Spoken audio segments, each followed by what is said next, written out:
Beautiful. Well, thank you so much for taking the time out of your day to come talk to me. I super appreciate it. For those who don't know, tell us about your film and your positions in the film. Sure. Hunting Matthew Nichols is a feature film. We describe it as a mystery, thriller, horror that is presented in the format of a faux documentary. So it's kind of like that Netflix true crime genre, which is really, really popular these days.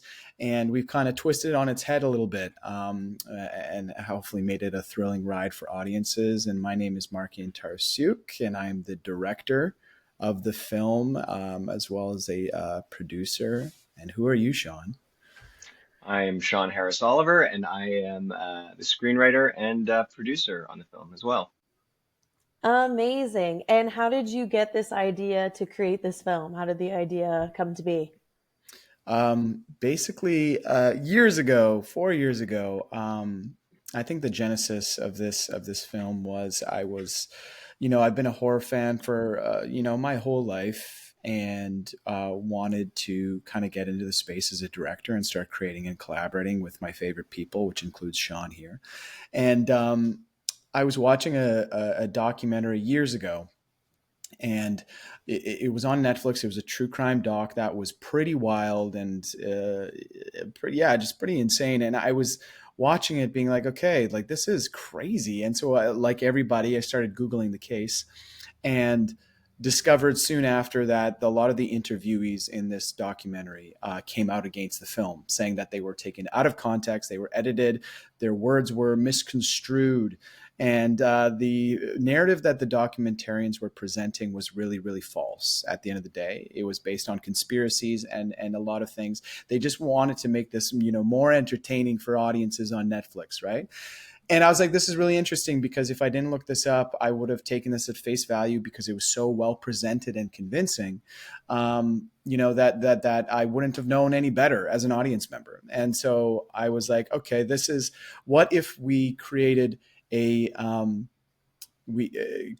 true crime doc from the ground up, and then gave audiences the most exciting possible ending that you could ever imagine for a true crime documentary. And that's kind of what our movie is. And so then, yeah, Sean, do you want to take it from here? What I kind of came to you with?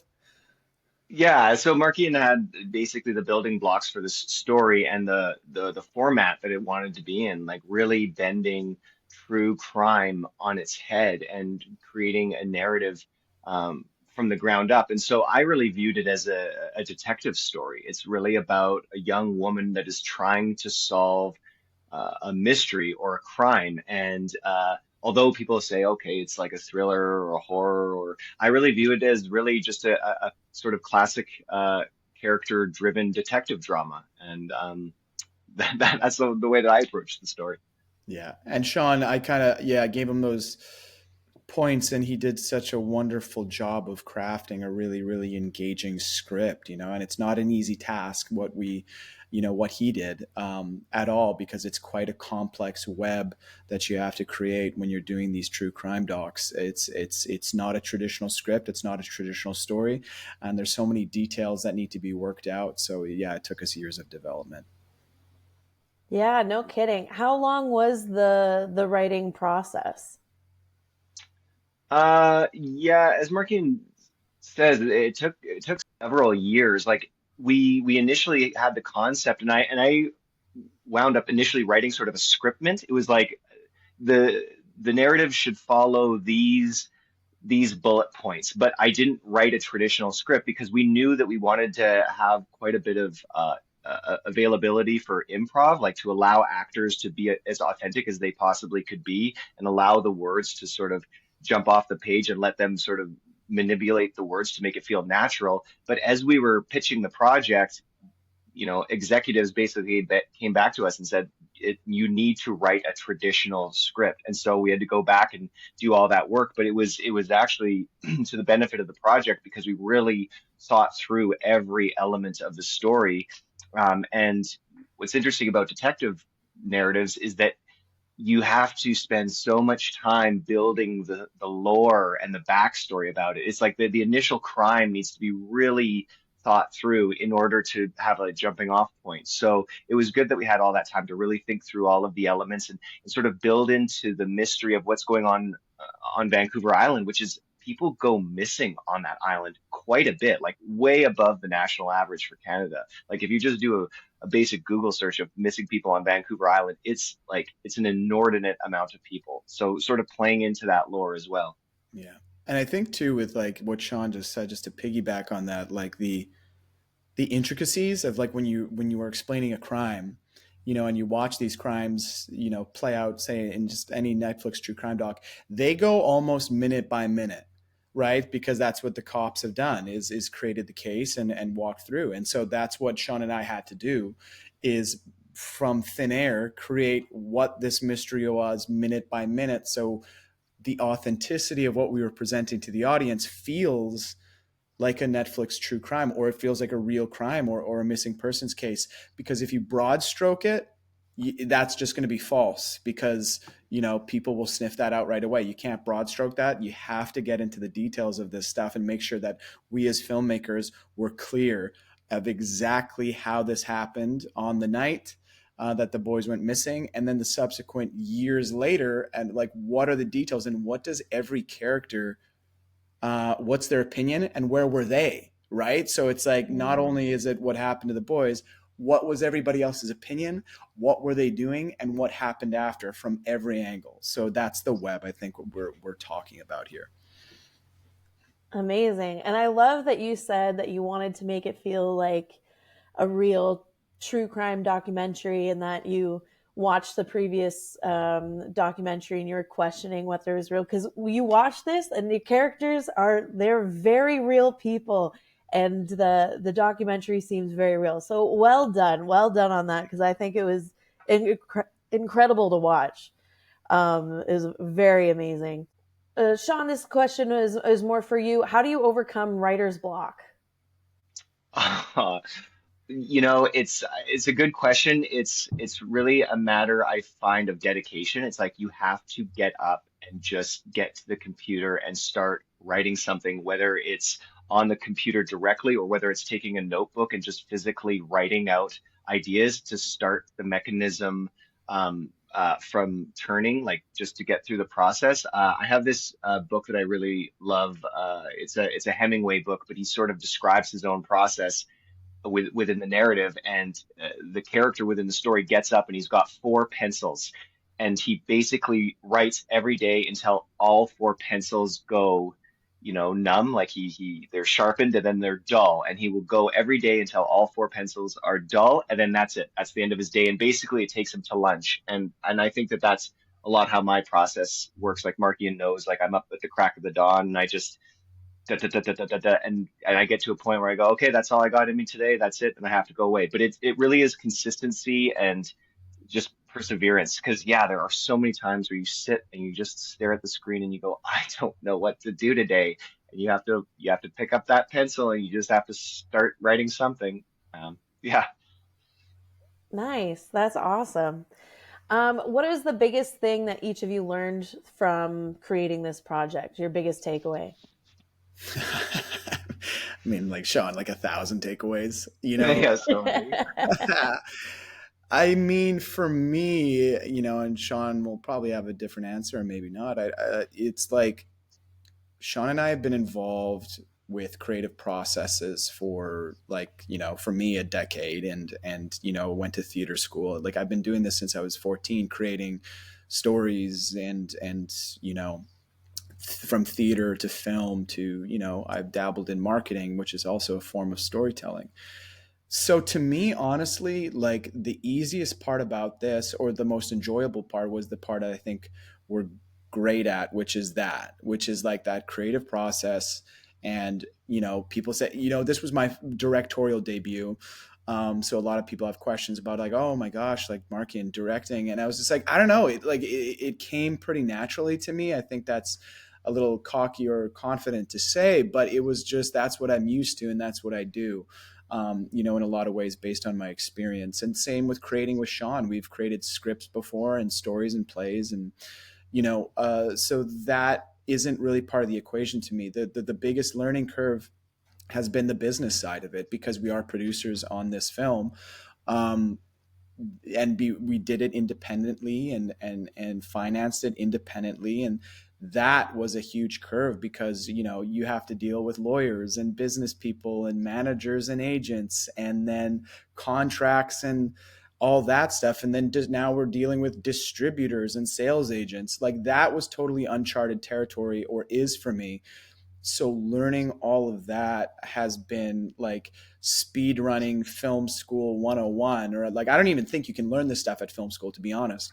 You just have to Mm. kind of do it, and figure out it as I went along, or as we went along, and you make mistakes along the way that you have to fix, and there are things that I would have done differently going back on the business end of it.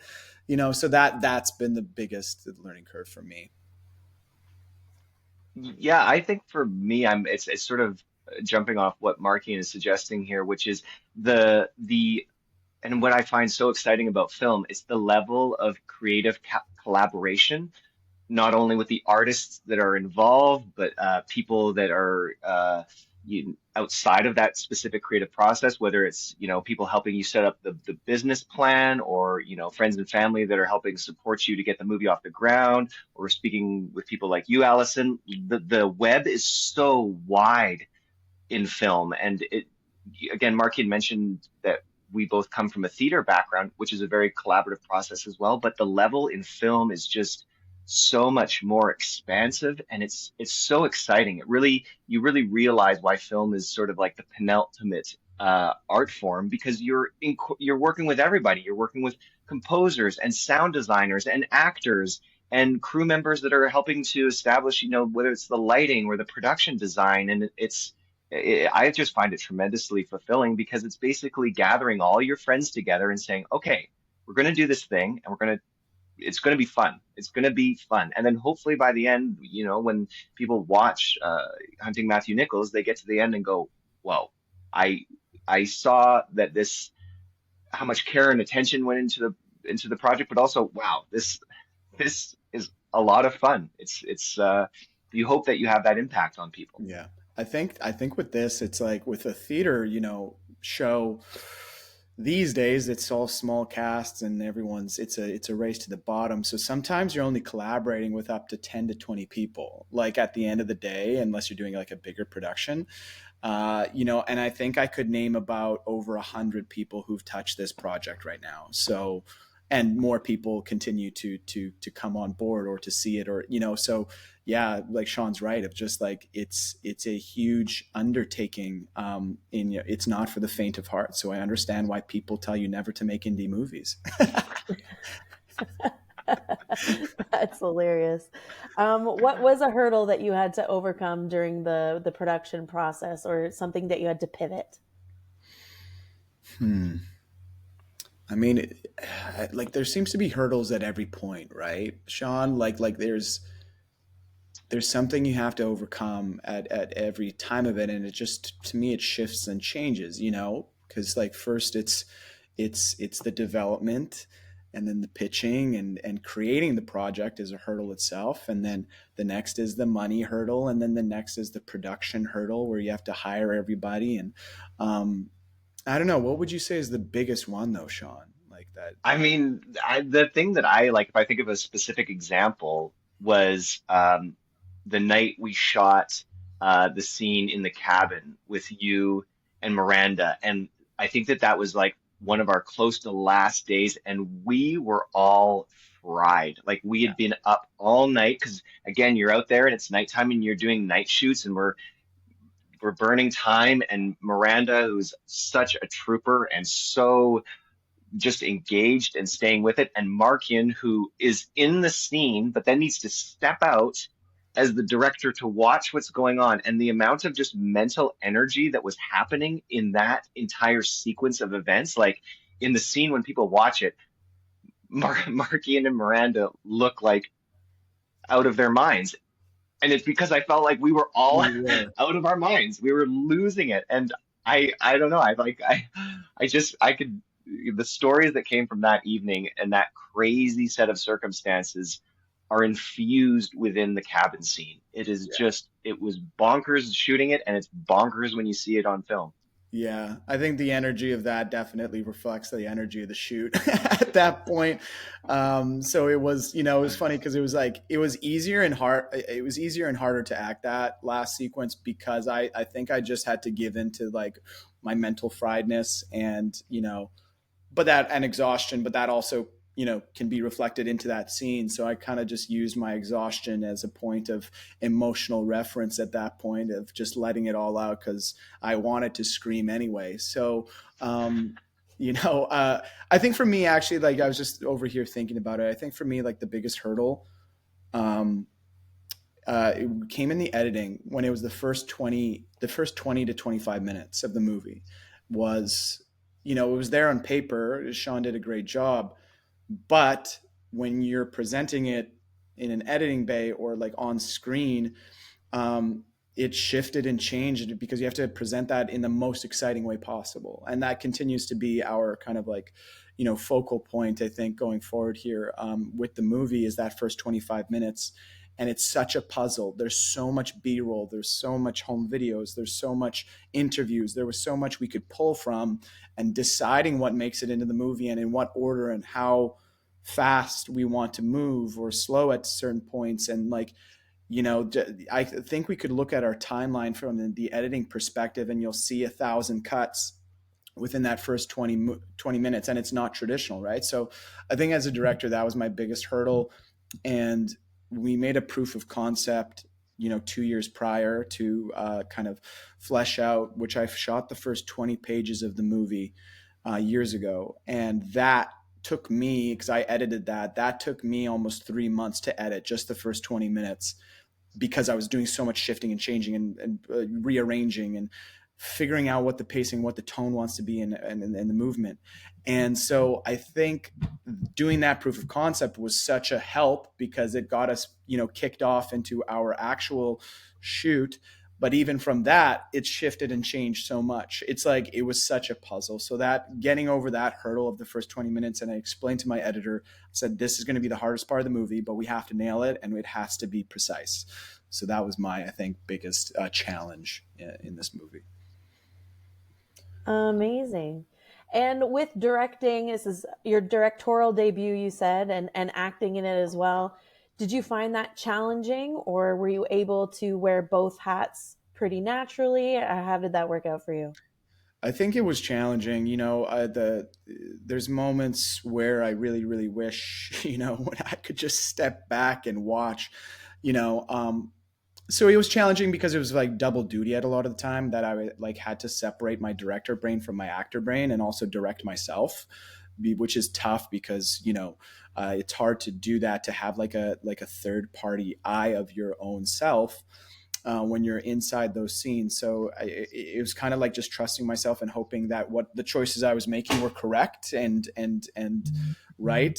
So that was the hard part about it, was like trying to not second guess myself or get self-conscious about what the work I was doing, because no one really was there to be like, hey, can you do it in this different way? Although I think Sean was at the monitor sometimes giving me suggestions, and other people were, which were really, really helpful and I really enjoyed. But at the same time, the easy part about it was because I was an actor in the scene and there was a lot of improvisation happening. I got to be in the scene with the actors. And if I wanted them to go a certain way, or I wanted the energy of the scene to be a certain way as a director, I, as an actor, would just bring that energy to the scene, or bring those lines, or try to direct within the scene itself. So, if I want Tara to get more worked up, instead of giving her the note of like, hey, Miranda, can you get more worked up here? I would just get her more worked up in the scene because she would always match me. And like, she's such a good actor that she picked up on that stuff and would just play with me. So those scenes were also easy to direct at the same time because I was inside of them, if that makes sense. Nice. And with the improv versus scripted, how much would you say is improv? Because some of the interviews or some of the found footage that you see It seems very, very natural, and it doesn't seem scripted at all. And I was just wondering how much improv that you put in the film. Yeah, Sean, what would you say? Because I think I've always answered this question, but you're the writer, so you knew it most intimately. So what you see on screen versus like what we ended up with, what do you think? What's interesting is that the thing that I thought was going to be the most improv is actually the least improv, which are the interviews. I thought that the interviews would be like, okay, just let them in, just improv the interviews to some basic sense of what was written. But those actually had to be closest to what was written because there's so much exposition that is found within it. However, the scenes that are sort of shot in that cinema verite, where it's just like a camera that's watching two characters interact, those scenes ended up having the most amount of improv because it's just like you're a fly on the wall watching something unfold. And the scenes, the arc of the scene was there, but like the scene with Markian and Miranda fighting and debating whether to continue this adventure or this search. A lot of it is improv. Like they know the basic points, but there's things that are happening that, it doesn't, there's nothing that says like she pushes Miranda in the chest or pushes Markian in the chest and they're like so that equaled so many surprising moments because I don't think that they could as actors see those moments necessarily arriving. There was no stage direction that would suggest something like that. So there's such great authentic acting moments that were found from that. And I would like absolutely love to do this process again and have that sort of shape that they need to stick to, but then let them dance on the words and just figure it out themselves because you wind up having this really gritty, authentic feel where characters are speaking over one another, where they say something and they stutter on a word and someone else picks that up that there was a stutter and it's weird for a second. It's just so. I find in some ways that when you do a project that is sort of classified as found footage, that there's an authenticity to it that is very difficult to replicate in traditional film stories because everything has been shot 10 times. Okay, we got the wide, we got the over the shoulder, we're punching in for close-ups. This is just like, let it Yeah. roll, friends. Let's just see. Go, see what Yeah. happens. I mean, yeah, Sean's totally right. Where we discovered that the interviews had to be actually quite on script because we had information to get across, and I didn't want to take a long time doing it. So it was like just say the lines in kind of as is because we don't want to live in exposition land for so long, and this has to be concise and it's got to be to the point. So the interviews ended up being actually, yeah, what Sean just said, it's more on script. But for an example like of what Sean's just talking to, he's talking about the fight scene with Taryn and I. That was a lot of improvisation, and what we started to discover throughout the process. For an example, there's the scene where Ryan and I are discussing the videotape, right, in the hotel room, and that is edited. Uh, I think Ryan and I argued for maybe 10 to 15 minutes about, and we just let the cameras roll, right? So Ryan knew the circumstances, I knew the circumstances. My role or like my character thinks it's fake. Ryan maybe thinks it's real. So these two arguments exist. Now we just went off and argued all the details. I said, Ryan, push me and question me, and I'm going to push back, and we'll see where this goes. And so we did. We just let it roll for about 15 minutes as we discussed this movie, and then what you saw in the edit was just the splices of the best parts, right? So that's why it feels so natural, is because I'm like, okay, we had 15 minutes total. We had to get it down to maybe 2. So let's take the best sections of that, and we can just do jump cuts because we can do that in a found footage movie. And that's what we did in a lot of the other scenes, was just like, let us go, let us cook, and then I'll grab as a director what the best moments were from that. Yeah. Amazing. That's awesome. I'm so surprised to hear that the interviews were so close to script. That's a testament to your writing, Sean, but also the actors as well, because it feels so natural. It's amazing. This was this filmed in Vancouver? Yes, yeah, Vancouver and environment it's called. So like all around Vancouver, into the suburbs, into North Vancouver, and then we also did go to Vancouver Island. So we did go on to the island for 3 days into Port Hardy. because I felt like it was important, and everybody agreed that we go up. If we're talking about the north end of the island, we have to go there in order to get the authenticity, to get the landscape, and to get some of those exteriors, because you can't really replicate that within the mainland. You have to go onto the island for it, especially for some of the forest stuff. So yeah, we did end up going on to Vancouver Island, but that was another huge challenge about this film, was there were so many locations. So we were hopping around, and I think in one day we did 3 separate company moves, which is an impossibility on any other film set, to move 40 to 50 people and do 3 different sets in one day, driving an hour in between each set, Oh, was insane. And so, but we did it. We somehow did it. And I think that was because we were able to expedite the shoot, because we didn't have a lot of setups. We didn't have a lot of lighting. There was improvisation, so we didn't need things perfect. So there was ability to be mobile and to move quickly on this production. amazing. And how many days was production in total? It was 12. 12. 12 days. What? That is Yeah, absurd. It was supposed yeah, to be yeah. 13, but I came out ahead of schedule as a director, which I'm very That proud never of. happens. No, it doesn't. But everybody was working so hard. There was a day in the motel. We were supposed to be at the motel for 3 days, and I looked at the schedule and I said, "I think we can do this in 2." And I did, and I stuck by that and gave everybody a day off, well deserved, in the middle of that, which I think regenerated everybody. So it's like, as a director, you have to be like, okay, I'm not a fan of directors who go on too long, and they just like, it's just like, oh, we have the time, so let's just take it because it's scheduled and let's do it. Why not? Or if it's a 12-hour day, I've got everybody for 12 hours without paying overtime. Well, I'm just going to use my 12 hours. I don't believe in that. I'm like, if you can get it and get people home early on a day, you're going to have a way happier set. You're going to have a way happier cast, and they're going to feel like their time is valued, which I think is really important on these sets, because I honestly think, in most of my experience as an actor, mostly, your time is not valued because you're bought and paid for. Producers love to just keep you there no matter what. And because we can, and I don't believe in that. If I can get people out, or we can get shot out early, let's get everybody home and back to their lives as fast as possible. That's amazing. An hour and 36 minutes in 12 days.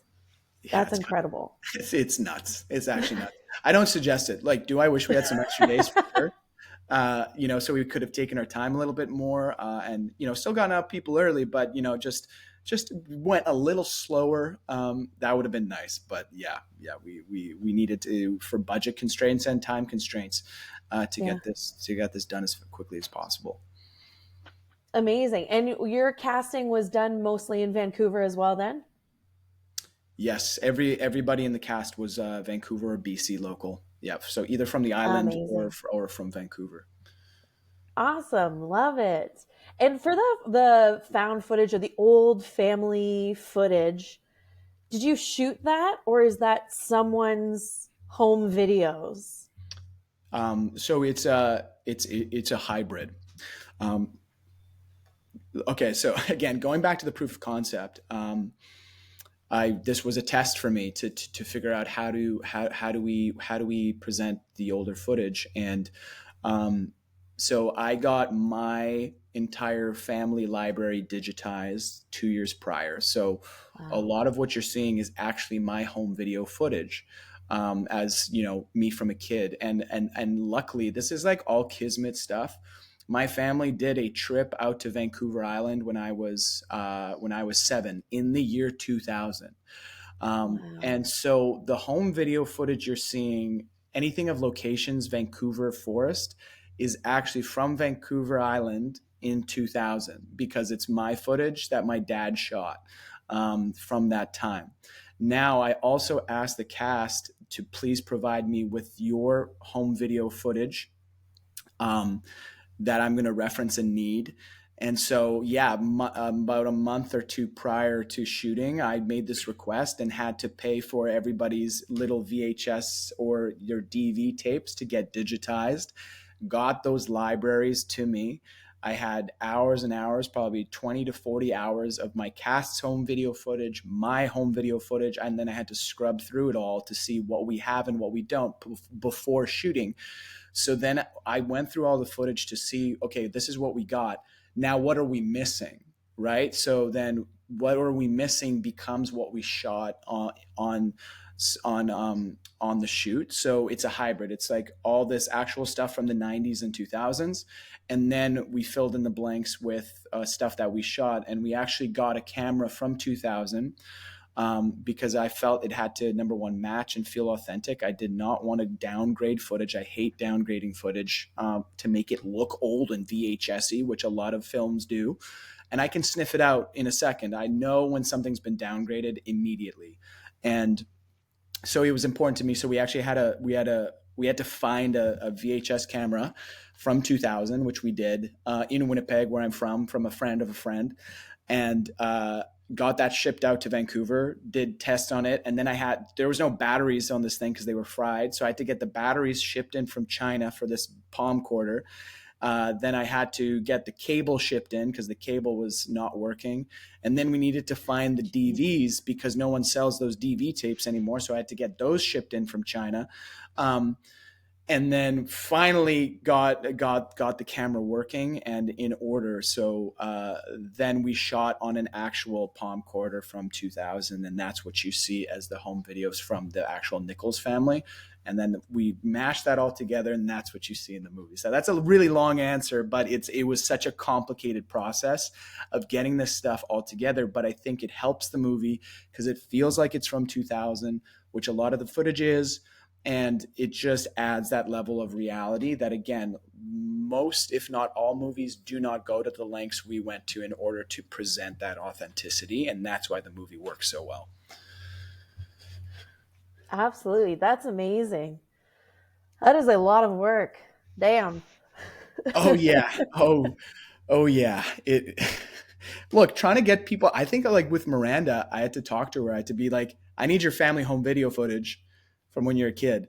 And she's like, okay, well, my family's in Ontario. So then she had to like coordinate with her dad in Ontario. Her dad had to go to their basement, find those tapes. He had to take them to a local place in Ontario to go get the DVs, put onto digital.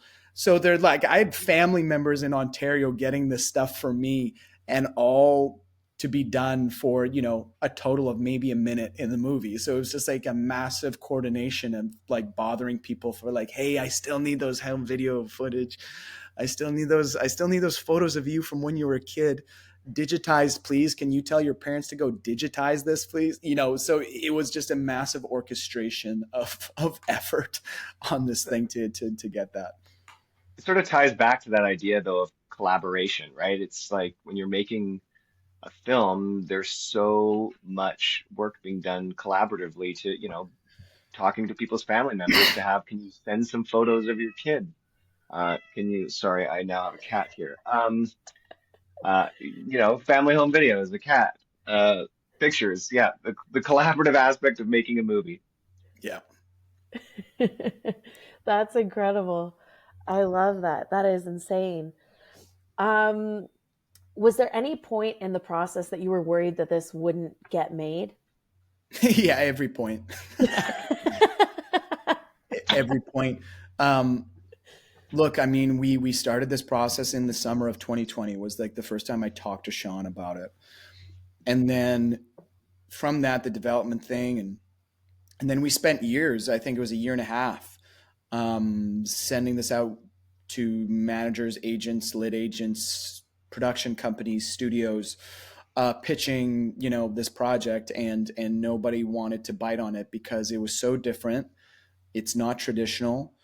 They didn't trust me or Sean, to be honest. First-time director, it's impossible because nobody wants to take that risk financially on a guy they have no idea if I can pull it off, which I understand. not blaming anybody.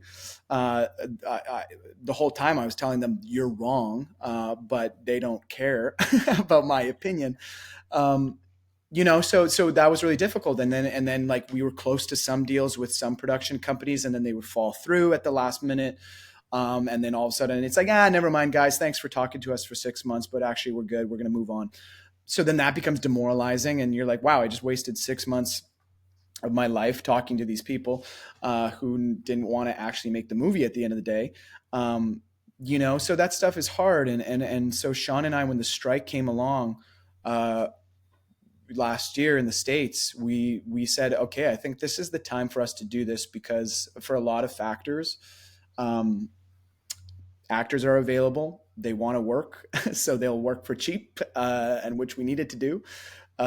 Crews are available that are really high end crews, which we had, who were out of work. Um, the camera companies were willing to strike us deals and support us because they weren't getting any rentals. So their rental houses were, so basically, like, Whites and Sunbelt, the guy Tug there is awesome. He was just like, just take this stuff and go, guys. It's just sitting here and we want to support you. And that wouldn't have happened if it wasn't the strike.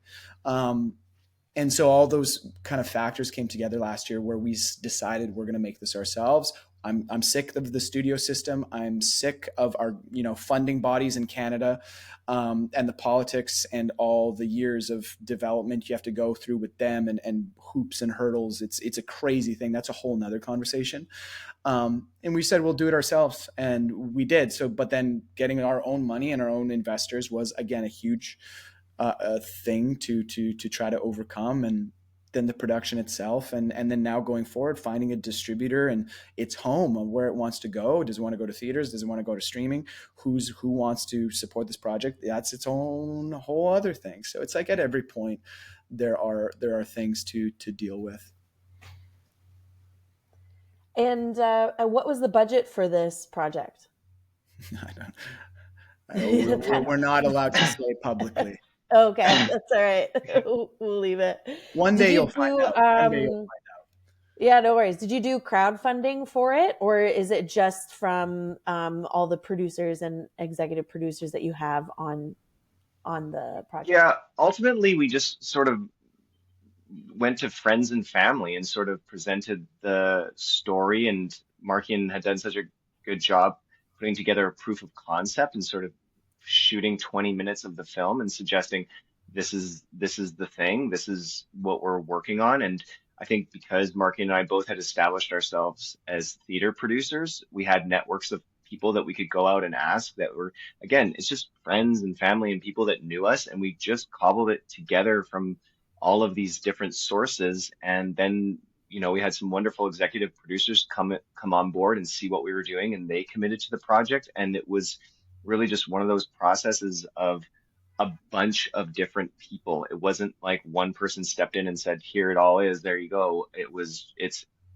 goes back to that collaborative notion. It was just finding all of the people and reaching out to all of our different networks of the people that knew us and admired in some way the work that we were doing and wanted to be a part of making a movie. And then, when people, whether it's executive producers or investors, when they come and they see the project and they see it in the theater, I think that there is a sense of sort of ownership and pride of going, wow, we were part of making a film, like something that is up there on the screen. It touches on something that's very, I don't know, sort of ethereal, like this sense of, wow, like I was part of doing this thing. And you get hooked really quickly on that feeling of, oh boy, like I want to keep doing this because it's satisfying. It's so crazy because it's like we're playing make believe, like we're doing make believe. But if you can gather all those people together and then create a product that is,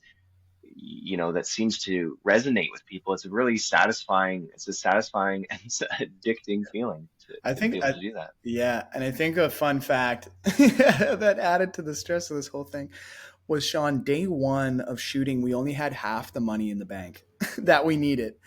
And we went forward with it, and we're like, we only have half this money. but we're gonna still and we came up with a strategy that people who were on the fence, who we talked to, who were like socialized to the movie, who didn't really want to do it. I said, so we started sending dailies, and I started getting my editor on day one to start cutting some of the scenes we were shooting to show people this is what it looks like. This is the level of professionalism. This is how good it's going to be. This is how good the actors are. Look at these actors, because a lot of people were worried of like, are people going to believe your actors? Like, are you any good? Which I get. And so we started cutting together little scenes and sending it to people to be like, last chance, get on the train. And that's what actually secured the last of our funds while we were shooting. But To that's a really interesting thing about producing that you learn is like you don't need to like put it's in pieces. Like you can do it step by step. It's like we have enough to get to step one. Okay, let's get to step one, and then we'll get to step yeah, two. It's like you don't need to climb the mountain all in one day. It's like I love to hike, and hiking is such like a perfect analogy for film production, where it's like just get your head down and put one foot in front of the other and just keep on going one step at a time. Like if you look up if you look at the top of Everest, you're going to go that it's too much. It's too daunting. It's like just look in front of you because yeah, we didn't have enough money to shoot the entire movie, but we had enough to get to start shooting the movie. started. And then we're like, but I don't know. Like I don't know if that's like I don't know if that would be good advice to somebody or whatever, but it's like no, you have enough to get through one stage and then worry about the next stage later. I think like the big takeaway for me on this thing is like, and everybody asks like, how did you do this? How did you? And I think like Sean and I had this attitude that I think more filmmakers should have is you don't wait for permission from people. Just go do it. And that's such a cliched thing to say. I think like Steven Spielberg even talks about that, and like um, uh, other directors where they're like, you have all the tools, just go do it, and that's the only thing you can do is just go do it. You'll figure it out as you go along. But it's true. And when I would hear that from these big directors, I'm like, easy for you to say, um, you know, but that started to just ring really true for me. And that was what Sean and I did. We just went and figured it out as we went along. And we were literally a lot of the time just making it up as we were going. So I think a lot of filmmakers, especially in Canada, wait for somebody else to tell them they can do what they want to do. They need to wait for this person. If only if this person says yes. And these people aren't going to say yes, y'all. No one's going to say yes. No You are one the, says yes. no one says yes. Everybody finds the reasons to say no. They're not looking at the reasons to say yes at a project. The first thing when an executive or a funding body, they are looking for the holes in your project in order to say no because that's the easiest thing to do. It's the least amount of risk on their end. And unless you're a sure bet with a long resume of shit, which none of us are as starting as filmmakers, they're going to find every reason to say no. And that's what this was with the pitch project. It's like, oh, we love this over here, but this one problem we have with your project, that's it, guys. Sorry, it's just that one thing. It's just nah. And then it was moving on. And then they'd be like, oh, I love all this. And then a different thing. No, instead of seeing the 90% of yeses, everybody focuses on that 10% of no. It's like Sean and I have talked about a script. When we have a script that is at 80 or 85% of the way there, it's good to go for production. You will figure out the rest on rewrites. You'll figure it out on the day. You'll figure it out on the editing bay. That's the last 15% is all that. But when you show a script to a studio, they love that 15% where it's not ready. And that's what they will focus on. They will never focus on the good stuff. They'll only focus on Launch at 85%. yeah, Launch at but 85%. they'll That's it. focus on that 15. And so you need a perfect 100% script in order to get through the door. Well, that doesn't really exist at our level. I don't think it exists anywhere. Yet you have now, Allison, we're just ranting. No, that's perfect. I love it. But you've got that 15, you see the stuff that the major studios greenlight, which I would consider sometimes at 30 or 20%. Yet they greenlit it because it's like, well, it's got this person who's made a movie before. It's got this star who's done this before. But I'm like, but your script was only at 20% and you greenlit it. And we're over here handing you 85%, 90% scripts, and it's like, nope, nope. So it's just a really hard thing to make your first film is kind of, I think, the whole thesis here we're talking about. Yeah. Yeah, absolutely. Especially like the catch 22 that is you have to have experience to get experience. Like you need to be a award-winning director or at least have directing things under your belt in order to direct. Yeah. It, What? it it's such a catch 22 and it's crazy. And I think like Hollywood can, include Canada into that. There's everyone right now is so risk averse. It's Yes. like it's so risk averse that the word IP, if I hear that one more time, I'm gonna blow my brains out, um, because it's like, well, that's the only thing that makes money these days, guys. And it's just like, I don't know. Every successful thing we talk about every year is usually an original work. like it, and so that exists. Except there's just like such an aversion to original stuff, to new filmmakers, where I think the most exciting things happening right now are always from new filmmakers and people who are thinking outside of the box. And it's a thing that we celebrate at the end of the day. Yet it's not the thing that anyone's seeking out. It kind of seems like, oh, every year we're talking about this little gem, this little gem. There would be 1,000 little gems if the higher ups gave it a shot and gave filmmakers a shot and gave space to make mistakes, gave space to try things out. We'd have a much more fun and creative landscape, because everybody's complaining that all we see now in the theaters is just sequels and existing IP. And the audience online, they're complaining about it, 100% complaining about it. Yet we're not doing anything to remedy that within the entertainment industry. Yeah, 100%. Could not agree more. Um, Fill in the blank. If you like blank, you will enjoy this film. Want to go for it, Sean? If you like the Blair Witch Project, you will like this film. If Amazing. you, I'll say, if you like true crime documentaries, you will like this You film. will love this Yeah. film. I think Yes. even more so than, look, it's like I really built this out for two audiences, which is the horror space and the true crime fan space.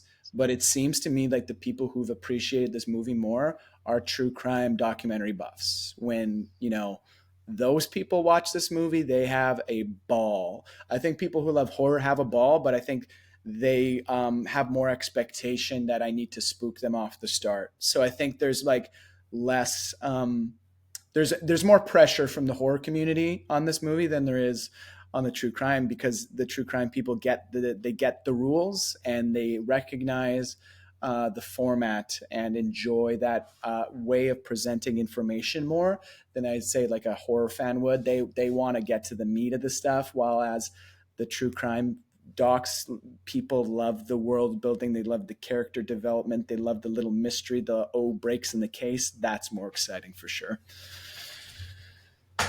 Even down to the transition sounds in this film is very true crime. Like you can recognize it immediately. It's so fun, so amazing to watch. I love it so Yeah. much. Is there anything that you wanted me to ask you or anything that you wanted to say before I ask you a final question? For me, it always comes down to, when I'm asked this question, is just that we are a small movie, we are independent, and the only way we get to go forward and get a wide release is the support of the audience, and that's the path we've been going down. So if you enjoyed the movie, if you've seen it at a festival, or if you haven't seen it, and want to see it because the things we're talking about are just so riveting, is join us online, follow us on social media at Hunting Matthew Nichols, go to our website huntingmatthewnichols.com, sign up for our email list, and just giving us that follow and just following the movie's journey is really, really helpful, because it shows that there's interest in what we've created here. So this is what I've been saying at film festivals, and the more people who want to see this movie is the faster it will come out and the more accessible it will be, because the suits want to see that people want to see this movie, right? So and that's now who we are trying to go after in terms of getting a wider release on this guy. So it's yeah, just follow along if if you're interested in this film. And anything from you, Sean? Yeah, I think that Markian is totally right about that. It's really about finding people that enjoy this film and are fans of it and want to interact with what we're doing just as the film and what we have online, and showing people that there is an appetite for this kind of work that's new and fresh and pioneering and exciting. And if people become fans of the project, that is just so helpful in terms of ensuring the film's broader success, and supporting Markian and myself as artists and filmmakers. Amazing. Now, if you can think back to when you first came up with this project, and when the idea was brewing and the script was starting, what is a piece of advice that you would give that past self? Ooh. You know, honestly, it kind of comes back from me of what I just said before of do not wait for anybody to say yes. I think this movie would have been off the ground 2 years prior if we didn't have hope that somebody was going to pay for this thing and think it's awesome. I think if back then I could have given myself that encouragement, it would have been like, just go do it yourself right now because you're going to do it the best way. And that I do feel like that, like the movie that I made was the one that was in my brain the entire time, and I got that creative freedom because we weren't tied to anybody or anything.